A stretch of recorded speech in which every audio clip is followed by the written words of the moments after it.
We are taking a break from our study of Proverbs to look at a couple of events that occurred in the days leading up to Easter. And today we are in Matthew chapter 26 and John chapter 18. Two different accounts of the same event in the life of Christ. Matthew chapter 26, John chapter 18. Matthew 26, starting in verse 47. While Jesus was still speaking, Judas, one of the 12, arrived, and with him was a large crowd armed with swords and clubs, sent from the chief priests and the elders of the people. When the betrayer had arranged a signal with them, "The one I kiss is the man, arrest him." Going at once to Jesus, Judas said, "Greetings, Rabbi," and kissed him. And Jesus replied, "Friend, do what you came for." Then the men stepped forward, seized Jesus, and arrested him. With that, one of Jesus' companions reached for his sword, drew it out, and struck the servant of the high priest, cutting off his ear. "Put your sword back in its place," Jesus said to him, "for all who draw the sword will die by the sword. Do you think I cannot call on my Father, and he will at once put at my disposal more than 12 legions of angels? But how then would the scriptures be fulfilled that say it must be happening in this way?" At that time Jesus said to the crowd, "Am I leading a rebellion that you've come out with swords and clubs to capture me? Every day I sat in the temple courts teaching, and you did not arrest me. But this has all taken place that the writings of the prophets might be fulfilled." Then all the disciples deserted him and fled. Those who arrested Jesus took him to Caiaphas the high priest, where the teachers of the law and the elders had assembled. Now go to John chapter 18, and we have John's account of this same event. John chapter 18, starting in verse 1. When he had finished praying, Jesus left with his disciples and crossed the Kidron Valley. On the other side there was an olive grove, and he and his disciples went into it. Now Judas, who betrayed him, knew the place, because Jesus had often met there with his disciples. So Judas came to the grove, guiding a detachment of soldiers and some officials from the chief priests and Pharisees. They were carrying torches, lanterns, and weapons. Jesus, knowing all that was going to happen to him, went out and asked them, "Who is it you want?" "Jesus of Nazareth," they replied. "I am he," Jesus said. And Judas the traitor was standing there with him. When Jesus said, "I am he," they drew back and fell to the ground. Again he asked them, "Who is it you want?" And they said, "Jesus of Nazareth." "I told you that I am he," Jesus answered. "If you're looking for me, then let these men go." This happened so that the words he had spoken would be fulfilled, "I have not lost one of those you gave me." Then Simon Peter, who had a sword, drew it and struck the high priest's servant, cutting off his right ear. The servant's name was Malchus. Jesus commanded Peter, "Put your sword away. Shall I not drink the cup the Father has given me?" Then the detachment of soldiers with its commander and the Jewish officials arrested Jesus. They bound him and brought him first to Annas, who was the father-in-law of Caiaphas the high priest that year. Caiaphas was the one who had advised the Jews that it would be good if one man died for the people. Fascinating event, the night Jesus is betrayed. And I'm titling our time together this morning, "You Can Run, But You Can't Hide." I'm sure that you have asked yourselves as you've been reading the Bible, why is this in the Bible? And there's probably times you've been in a discussion with somebody trying to discuss a theological point, and you're saying, "I wish God had put the answer to that in the Bible. I wish there was a clear chapter and verse about that so we wouldn't keep having this argument." And so, why are some things in the Bible and some things aren't in the Bible? And, why are the chronologies in the Bible? Why are some parables in the Bible once and some are in the Bible 3 times? I don't know definitively the answer to that, other than to say that God got into the Bible what he wanted us to have. And so we better become familiar with it. What's the old bumper sticker, read the Bible, prepare for your finals, But we especially ought to pay attention to the things that are in it more than once. In this story, Matthew talks about it, Mark tells about it, Luke tells about it, John tells about it. It's in each of the 4 Gospels. And it is amazing in the minute details that when you read all 4 accounts, you gather. We know where and when Jesus was arrested. We know it was at night in an olive grove across the Kidron Valley. We know who was with him. The 11 disciples, not Judas. We know who came for him. Roman soldiers, a band of the temple police, officers from the chief priests, and the Pharisees. We know how they came, with lanterns and torches and weapons. We know how he was identified, with the kiss from Judas. We know how the soldiers reacted. They fell back to the ground. We know how Jesus reacted. Let the others go if you're here after me. We know how John reacted. We know how Peter reacted. We even know the name of the man that Peter got with his sword. We don't know the name of the Good Samaritan. From the Bible, we don't know the names of the thieves on the cross. We don't know the names of the wise men, but we know Malchus's name. And not only do we know that Peter got him with his sword, we know that he got his ear. And not only do we know he got his ear, we know he has his right ear. I mean, the minutia of detail in this story is fascinating. And we know that Jesus reached out, touched his ear, and healed him. So what I want us to do today is look at kind of 3 main hooks from this story that I trust will help us in our walk of faith. The first hook is this: Jesus is the master of all circumstance. We need to remember that Jesus is the master of all circumstance.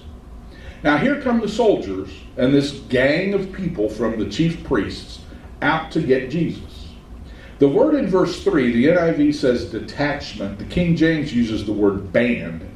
It's a specific term that means a group of soldiers that numbered between 600 to 1,000 and at times had as many as 240 soldiers on horses. They're just coming to arrest Jesus. And some scholars say, well, they would not have sent, 600 to 1,000. A lot of times when they go out, and just serve an arrest warrant, they would only send like 10%. If they only send 10%, there's between 60 and 100 soldiers coming to arrest Jesus. They have swords, they have torches, they have spears, they have clubs, and there's 60 to 100 of them at least coming after him. I think that kind of tells us that people don't know exactly how to react to Jesus. And I think maybe it also says they're not quite sure how Jesus is going to react to them. But notice what he does. When he says, who are you here for? Well, we're here for Jesus of Nazareth. Well, that's me. And the scripture says they drew back and fell to the ground. Doesn't say he smote them. It just says they drew back and fell to the ground. It's as though in his demeanor and in his reaction to them, they see him for who he really is. And when you see Christ for who he really is, it impacts you. And when you realized how much God loved you and how much Jesus loved you, that he died on the cross for you, it may not have made you draw back and fall to the ground, but it had to have had an impact on you when you realized he loves me. Well, then Peter, good old Peter, gets into the act. And he starts swinging his sword.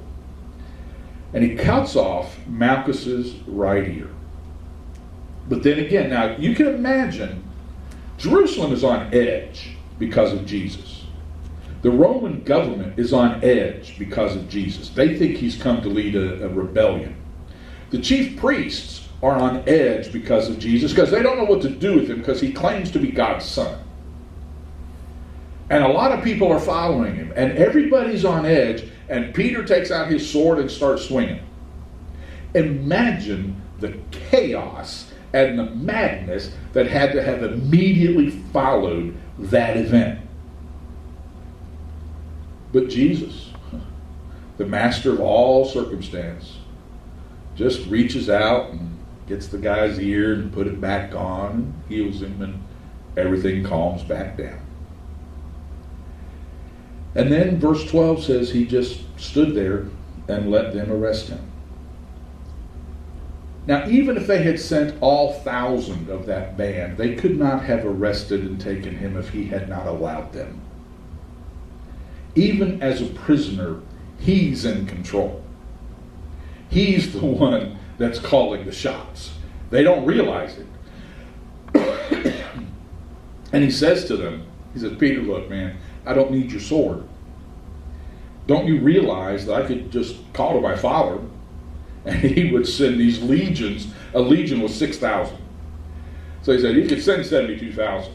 There was a song in a special music song that I heard growing up that said he could have called 10,000 angels to destroy the world and set him free. He could have. That song was actually an underestimation. He says he could have called 72,000 angels. The point is, Peter, I don't need your sword. I've got this. I'm still in control. And we need to remember that. Jesus is the master of every circumstance. The second hook for our thoughts is we put ourselves at risk when we try to take things into our own hands. Have you ever tried to do that? Have you ever tried to take things into your own hands? Good old Peter. He was always good about trying to take things in his own hands. Things are out of control. They are coming to arrest the Messiah. I did not sign up for this. This is not how this was supposed to play out. Things are out of control. Now remember, Peter has staked his life on Jesus. And now the enemies are coming to take him away. And Peter says, can't let this happen. Somebody's got to do something. And he takes out his sword and starts swinging. Peter was a fisherman. He was not a professional soldier. And he's just swinging. And he got Malchus's right ear. Now we got to think about this. If they are face to face, if Peter's swinging and he's right-handed, he's going to get his left ear. So maybe Peter's left-handed. We don't know that. Or maybe Malchus was, going the other direction and Peter's just going after anybody he can find and swinging that sword.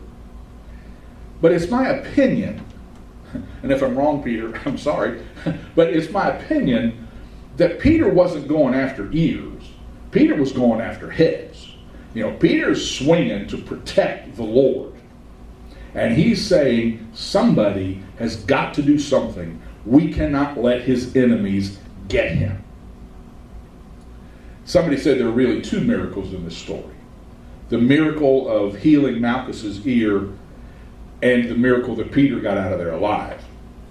Because if there's 60 to 100 soldiers there, and Peter starts swinging a sword, I wonder how quickly it was that Jesus said, put it up, Peter.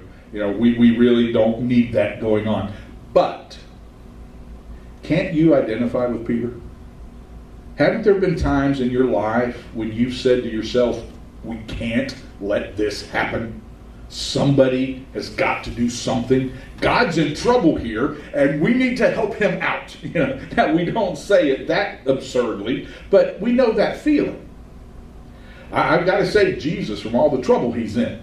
And then we take things into our own hands, and then Jesus has to step in and clean up the mess that we've made.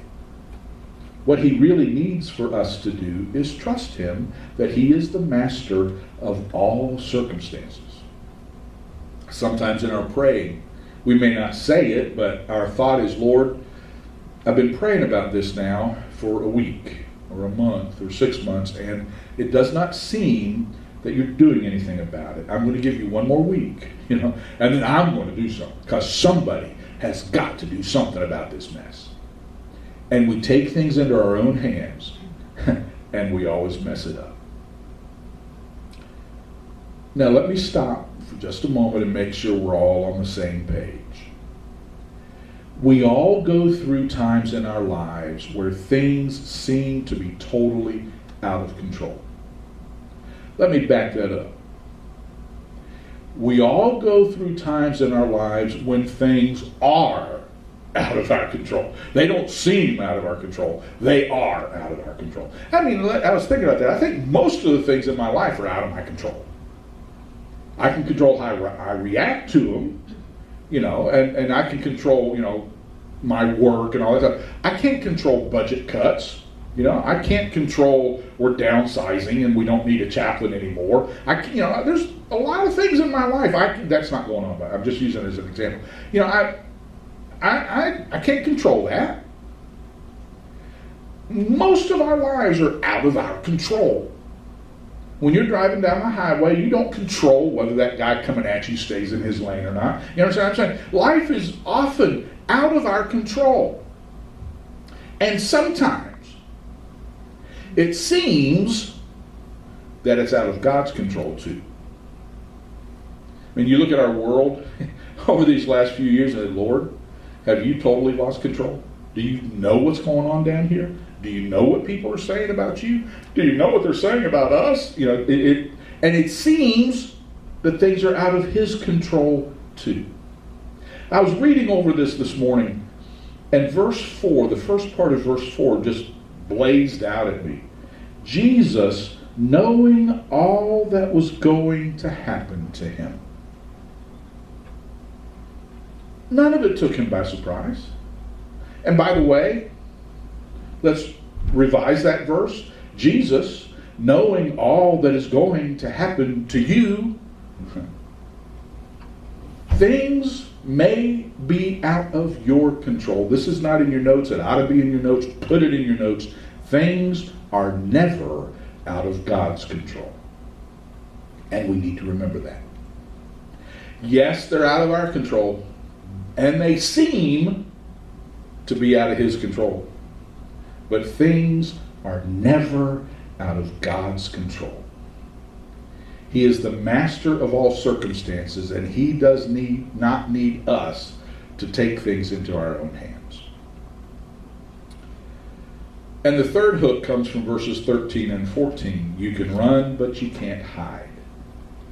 After they arrest him, the detachment of soldiers, the Jewish officials, they take him to Annas, and then they take him to Caiaphas, the high priest, who had sent the temple guard with those soldiers to arrest Jesus. The scriptures tell us that Malchus was Caiaphas's servant. All right, now let's get these figures in this story in our mind. Caiaphas is the high priest. Malchus is one of his servants. Malchus is in the group of people going to arrest Jesus. Caiaphas, the high priest, has to be pacing the floor, wondering what's going on. Did the arrest go smoothly? Did they get him? What's happening?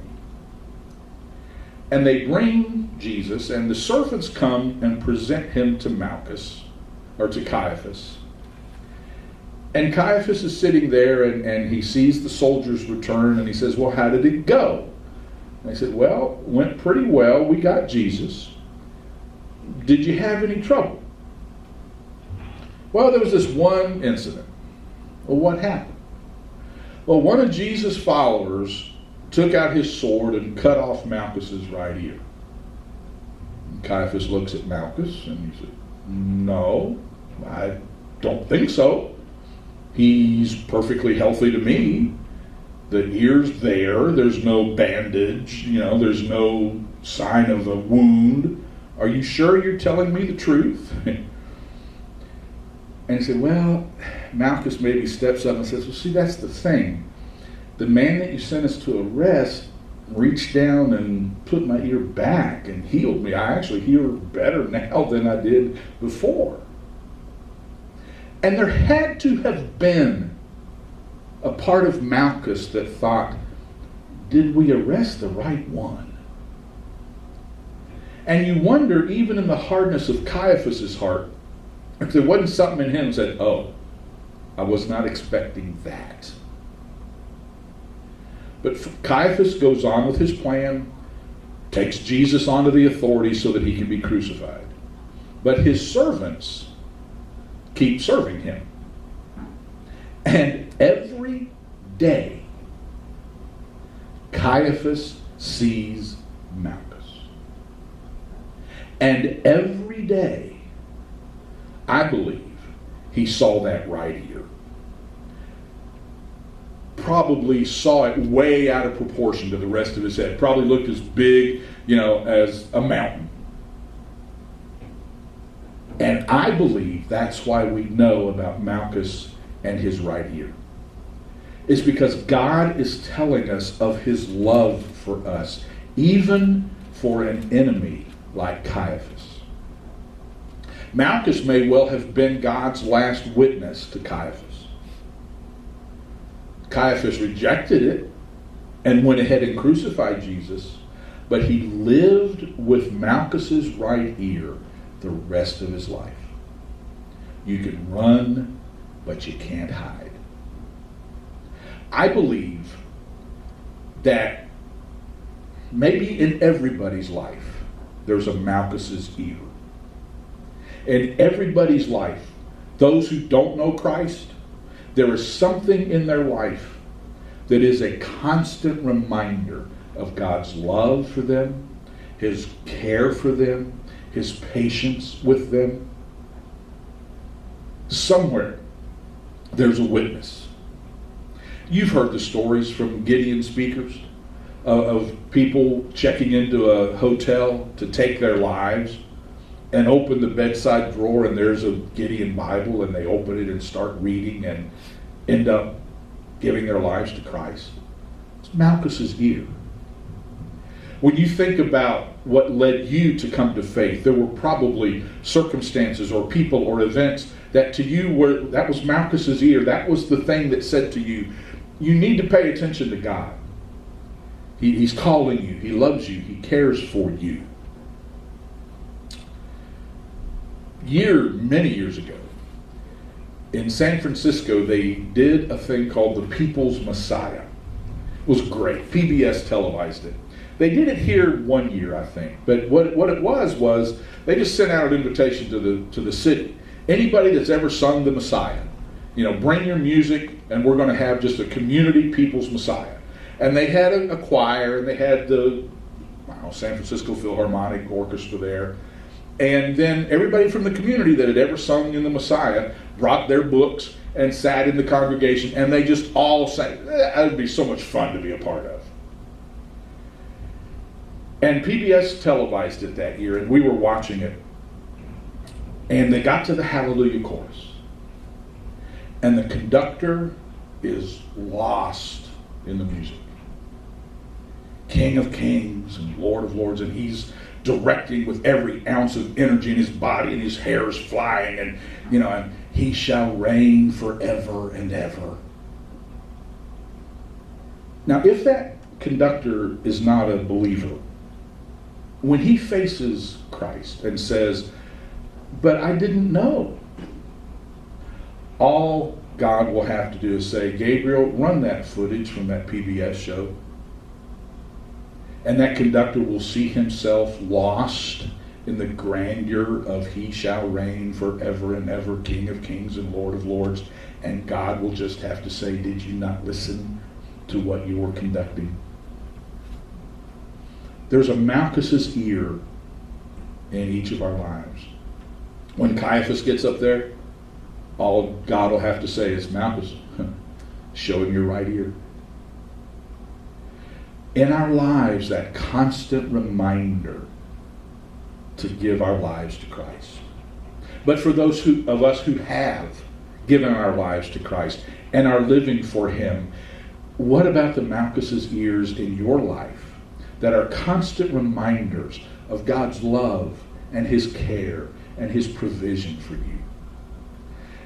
Donna's been telling you all about how she's been going through all this cleaning and organizing, and she's gone through, hundreds and hundreds of pictures and organizing. She says she found pictures of every house we've ever lived in, pictures of every church we've ever pastored, and she said it's just like a diary of God's provision through the years.